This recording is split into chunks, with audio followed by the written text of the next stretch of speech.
यहाँ पर आज तक का ये स्टूडियो आप देख रहे हैं जो ठीक उस जगह पर लगा है जहाँ पर प्रधानमंत्री अब से कुछ देर में यहाँ पर आके भारतीय समुदाय से बात करने वाले हैं। हमारे सहयोगी रोहित शर्मा जो कि यहाँ पर हैं, लगातार यहाँ से रिपोर्टिंग कर रहे हैं, हमारे साथ जुड़े हुए हैं। और ये पूरी तस्वीर जब एक बार समझ लीजिए कि ये खचाखच स्टेडियम भर जाएगा। रोहित, क्या कैपेसिटी है? कैपेसिटी यहाँ की इट्स अबाउट 16,000 16,000 के आसपास लोग। और कितने लोग टिकट ढूंढ रहे हैं? करीब मुझे अभी भी 12 लोग मिले जो पूछ रहे हैं कि टिकट मिल सकते हैं कि नहीं, लेकिन माना जा रहा है 15,000 के आसपास लोग यहाँ पे होंगे, क्योंकि जो स्टेज के पीछे है वहाँ पे ऑब्वियसली लोग नहीं बैठ सकते, तो 15,000 के आसपास जो लोग हैं वहाँ पे होंगे। श्वेता, क्योंकि अगर आप पीछे देख रहे हैं जो भारत का झंडा, अमेरिका का झंडा आपको पीछे दिख रहा है, साथ में मंच है जहां पर कुछ कल्चरल परफॉर्मेंसेस भी होंगे। वैसे तो बाहर का भी पूरा एरिया है, लेकिन हमने सोचा कि पहले हम आपको आज तक का स्टूडियो यहाँ पर जो हमने आपके लिए बनाया है खास, वो हम आकर दिखाएं।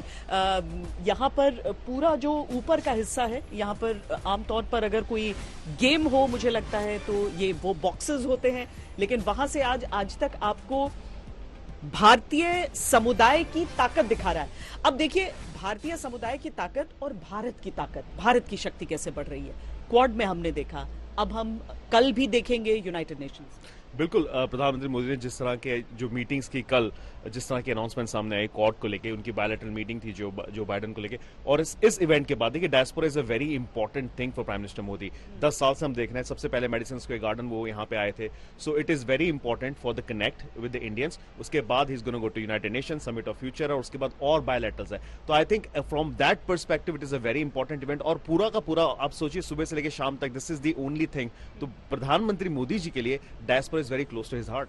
और चूंकि अमेरिका में भी चुनाव हो रहे हैं, तो रिपब्लिकन्स हों चाहे डेमोक्रेट्स हों, उनकी तरफ से भी नजरें रहती हैं कि भारतीय समुदाय जो अच्छी खासी संख्या में है, और केवल अच्छी खासी संख्या में नहीं है बल्कि एक इन्फ्लुएंस रखता है सोसाइटी में, तो उनका रुख क्या होने वाला है, वो सारी चीजें भी मायने रखती हैं।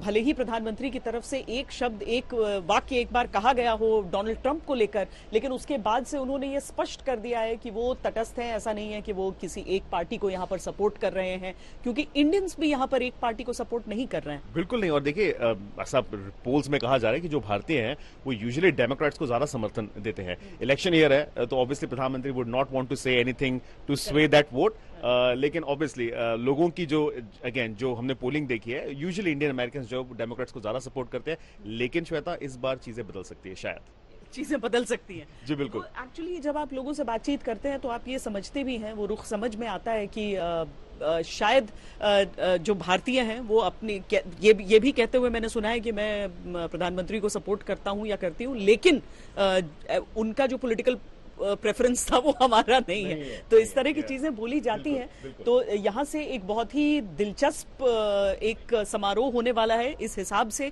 कि आप समझिए, यहीं अमेरिका में मेडिसन स्क्वायर था जहां से शुरुआत हुई थी, और यहां पर एक बार फिर 10 साल बाद 2014 के बाद 2024 में प्रधानमंत्री एक बार फिर अमेरिका में एक बड़े आयोजन के साथ रोहित और मैं फिर आपके साथ जुड़ेंगे, और भी कुछ खास मेहमान और वो ढोल ताशे नगाड़े और भारतीयों का जोश भी दिखाएंगे कुछ देर में।